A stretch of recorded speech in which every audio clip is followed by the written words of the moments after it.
हाँ जी बच्चों, पिछले वीडियो लैक्चर ਦੇ ਵਿੱਚ ਅਸੀਂ ਪੜਿਆ alternating current, mean value of alternating current and root mean square value of alternating current। ਹੁਣ ਆਪਾਂ ਪੜਾਂਗੇ alternating current through various circuits। ਵੱਖ-ਵੱਖ ਸਰਕਟਸ ਹੋਣਗੇ ਜਿਵੇਂ resistance circuit, capacitor circuit and inductor circuit ਤੇ ਇਹਨਾਂ ਦੇ ਕੰਬੀਨੇਸ਼ਨਸ LCR ਸਰਕਟ। ਠੀਕ ਹੈ, तो सब तो पहला तो अज असीं पहला सर्किट करते हाँ AC थ्रू रजिस्टेंस। हाँ जी, हुण तुहाडे सामने डायग्राम दिखाई हुई है, सर्किट डायग्राम है। आर दिखा रखा है रजिस्टेंस, आ जिहड़ा सोर्स है ये काहदा AC दा सोर्स है, अल्टरनेटिंग करंट दा सोर्स है। तो EMF instantaneous EMF E is given to the resistance only, means circuit ਦੇ ਵਿੱਚ ਸਿਰਫ resistance circuit ਲੱਗਿਆ ਹੈ, then E is equal to E naught sin of omega t। alternating current ਨੂੰ ਇਸ ਤਰ੍ਹਾਂ ਲਿਖ ਸਕਦੇ ਆਪਾਂ। and according to Ohm's law ਅਨੁਸਾਰ EMF E is equal to I into R। ਠੀਕ ਹੈ ਜੀ, then means E naught sin of omega t ਨੂੰ ਆਪਾਂ ਲਿਖ ਸਕਦੇ ਹਾਂ I into R, then current I will be is equal to E naught upon R into sin of omega t। Then peak E naught is peak EMF। E naught क्या है? peak EMF means maximum EMF। तो maximum EMF upon resistance ਨੂੰ ਲਿਖ ਸਕਦੇ ਹਾਂ peak current।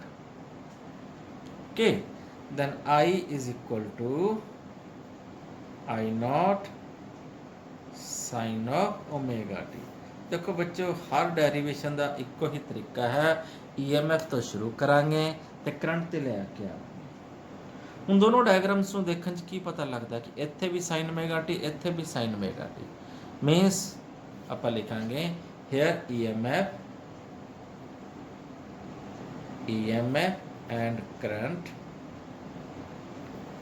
are in phase, या फिर zero phase difference। Face बच्चों क्या होंदा? फेस असी एंगल नूं कहने हैं, जिवें sin ओमेगा, इत्थे भी sin ओमेगा t एंगल है, इत्थे भी sin ओमेगा t एंगल है, तो डिफरेंस जीरो हो गया ना, मीनस दोनों इन फेस होणगे रेजिस्टेंस सर्किट दे विच। हुण आ तुहानूं डायग्राम दिखा रखी है जिहड़ी शो कर रही है। इधरले पासे ब्लू कलर दे नाल मैं EMF दा सर्किट दिखा रखे, ग्राफ दिखा रखा है sin ओमेगा t दा ग्राफ। आ जिहड़ी रेड कलर दे नाल डॉटेड शो कीता है, ये काहदा करंट दा, इंस्टंटेनियस वैल्यू ऑफ करंट दा। हुण इन फेज दा मतलब कि जिवें ही EMF शुरू होया उवें ही उसे वेले करंट शुरू हो गया।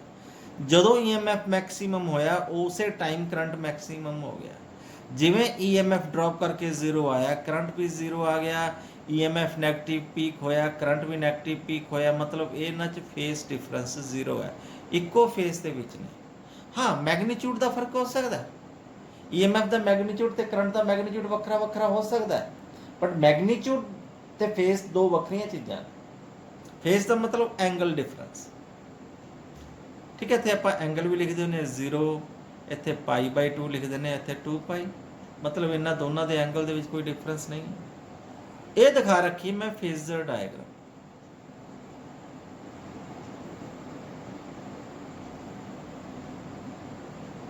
हाँ जी, फेजर डायग्राम दे विच क्या है, एक पासे EMF या करंट लिया, दूजे पासे की लिया एक्स एक्सिस दे नाल आ फेज दिखा रखा है EMF का। फेज की है एंगल ओमेगा टी।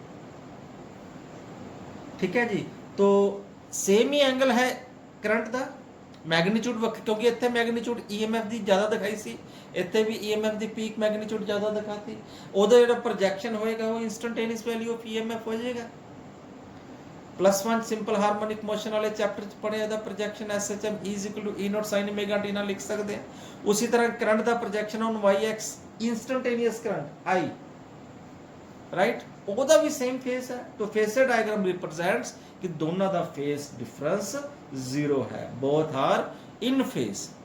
जे इन्हां 'ਚ कोई फेस डिफरेंस हुंदा, सपोज EMF इधर ਨੂੰ ਹੁੰਦਾ ਤੇ ਕਰੰਟ इधर ਨੂੰ ਹੁੰਦਾ, ਜੇ ਆ EMF ਸੀ ਤੇ ਆ ਕਰੰਟ ਸੀ, ਆ ਇਹਨਾਂ ਦੋਨਾਂ ਦੇ ਵਿੱਚ ਫੇਸ ਡਿਫਰੈਂਸ φ ਵਗੈਰਾ ਆ ਜਾਣਾ ਸੀ। ਜੇ ਕਰੰਟ EMF ਤੋਂ ਅੱਗੇ ਹੁੰਦਾ ਜਾਂ ਕਰੰਟ EMF ਤੋਂ ਪਿੱਛੇ ਵੀ ਹੋ ਸਕਦਾ।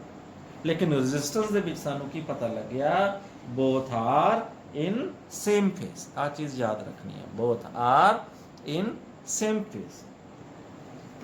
नाउ अगली है इहदे विच let's derive the average power associated with it.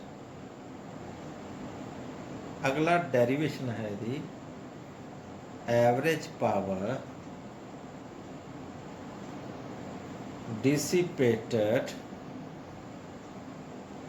In resistor कि रजिस्टर दे विच कितनी पावर जिहड़ी है एवरेज पावर डिसिपेट होंदी है। चलो जी एवरेज पावर तब कट लेने आ तो, लेकिन सानू पता होना चाहिए इंस्टंटेनियस पावर क्या होंदी है। इंस्टंटेनियस पावर, इंस्टंटेनियस पावर का मतलब होंदा है इंस्टेंट, हर मौके ते, हर क्षण मौके ते। तो इंस्टंटेनियस पावर लिख सकते हैं इंस्टंटेनियस करंट का square into R, I square into R.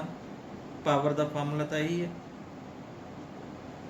I instantaneous current की है वो वैल्यू पुट कर देने, I not square sine square omega T into R. हाँ जी, तो इंस्टंटेनियस पावर पी पैरा छोटा जा इंस्टेंट पा देने, INST इंस्टेंट आ जाएगा, I not square into R into sine square of omega T. ये है इंस्टंटेनियस पावर। लेकिन 80 की पता करना है एवरेज पावर। हुण एवरेज पावर की किवें पता करांगे, पावर पैर च थोड़ा जा AVG करके लिख देने, means average of I not square R into sine square omega T. Okay, now बच्चों आई नॉट तक मैक्सिमम करंट है तो कांस्टेंट है, आर भी कांस्टेंट है, ये तो बाहर आ जाएगा। Means I not square into R average of sine square omega T. हुण average of sine square omega T पता करना, तो साइन स्क्वायर ओमेगा टी का फार्मूला है ट्रिग्नोमैट्री दे विच, जरूर तुसी पढ़िया होना। फार्मूला की हुंदा, sine square omega T is equal to 1/2 1 minus cos of 2 omega T. ये थोड़े याद होएगा, +1 दे विच तुसी ट्रिग्नोमैट्री जे फार्मूला पढ़िया होएगा, या 9th 10th दे विच ट्रिग्नोमैट्री भी किते पढ़िया हो सकदा। तो sine square omega T is equal to half 1 minus cos of 2 omega T. ये वैल्यू मैं पुट कर देना पिछली इक्वेशन, तो P एवरेज क्या आ जाएगा, I not square into R into 1/2 1 minus, मैं लिख सकता average of cos of 2 omega T, क्योंकि 1/2 ते 1 तो ये तो कांस्टेंट है, बाहर लिख सकते हैं। तो average value of cos 2 omega T दी एवरेज वैल्यू कढ लीए। Now sine square omega T दी वैल्यू इत्थे मैं पुट की है, average value of sine square omega T. तो साइन स्क्वायर ओमेगा टी जो एवरेज पुट करांगे, means average value of 1/2 into 1 minus cos of 2 omega T.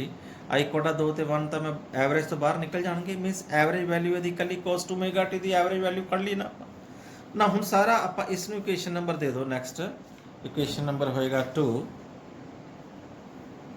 तो आप क्वेश्चन पता करते हैं what is average of cos of 2 omega T दी। बहुत इंपॉर्टेंट है, ध्यान नाल सुन लो। एवरेज वैल्यू किवें फाइंड आउट करनी, इस नूं इदां भी लिख देने।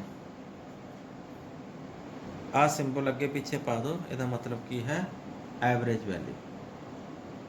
हुण cos 2 ओमेगा टी दी एवरेज वैल्यू बच्चों क्या हो जाएगी, 1/2 integration of cos of 2 omega T D T limit 0 तो टी। cos 2 ओमेगा टी दी औसत कढ़न का तरीका की है कि सारे cos नूं इंटेग्रेट कर दो विद रिस्पेक्ट टू टाइम, तो टाइम नाल डिवाइड कर दो टोटल टाइम, तो उसकी एवरेज वैल्यू आ जाएगी। तो cos 2 ओमेगा टी दी एवरेज वैल्यू क्या हो जाएगी, इसकी सॉरी इंटेग्रेशन क्या हो जाएगी, cos 2 ओमेगा टी दी इंटेग्रेशन होंदी है sin 2 omega T, sin of 2 omega T upon 2 omega limit 0 तो टी। क्योंकि 2 ओमेगा टी चेन रूल लगेगा ना, 2 ओमेगा टी दे डेरिवेटिव नाल डिवाइड करांगे, वो हुंदा 2 ओमेगा।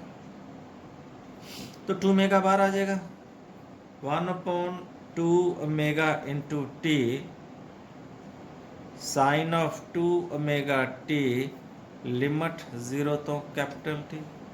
नैक्सट स्टैप है upper limit minus lower limit, small T था तो कैपिटल वैल्यू पुट करांगे। तो एवरेज वैल्यू मैं कढ़ रहा, average of cos of 2 omega T means cos of 2 omega T की वैल्यू क्या आ गई, 1/2 omega T into sine of 2 omega capital T minus sine of 0।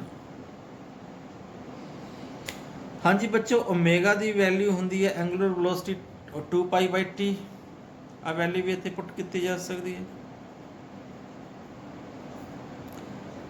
Sign of 2 into 2 pi by T into T minus sine of 0, T ना T कटिया गया, sign इतने रहेगा 4 पाई।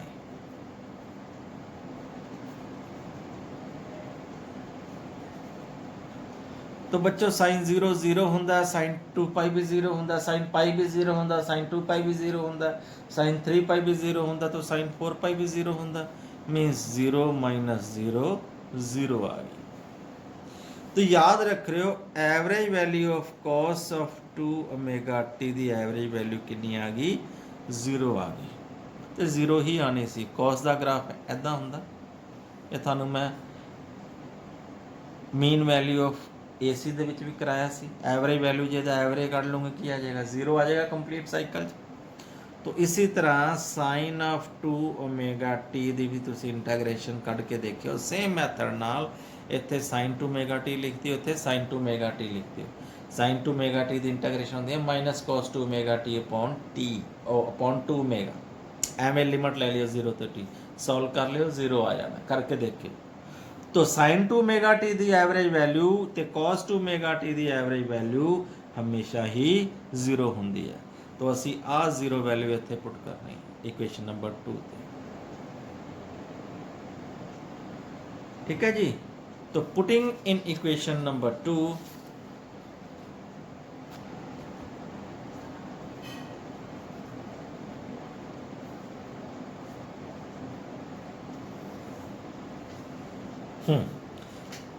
तो average value of cos 2 omega T की value तो आ गई 0, इनू 0 कर देंगे, आ 1/2 रह जाएगा, बस इन्हें मल्टीप्लाई करांगे। तो एवरेज पी एवरेज क्या आ गया अपने को, what is P average, average power associated with resistance 1/2 I not square into R. Okay, इन्ना ही फार्मूला सी याद रख सकते, half I not square into R. वैसे थानू वर्चुअल वैल्यू भी दसिया सी, आई नॉट अपॉन √2 हुंदा। तो मीनस आई नॉट की वैल्यू √2 टाइम्स द आई भी वर्चुअल वैल्यू, या फिर RMS root mean square value भी लिखते हैं। आ वैल्यू भी इतने पुट की जा सकती है। तो पी एवरेज की वैल्यू 1/2 गुणा √2 इंटू आई वी का स्क्वायर इंटू आर, ये रूट 2 का स्क्वायर तो 2 आ जाएगा, तो ये हो जाएगा I V square into R means, या फिर I R M S square into R. ये बच्चों पता कितनी है, A C through resistance only, and second topic see the derivation average power associated with resistance only. ठीक है बच्चों, थैंक यू। कल थानू अगला सर्किट लैके आवांगे।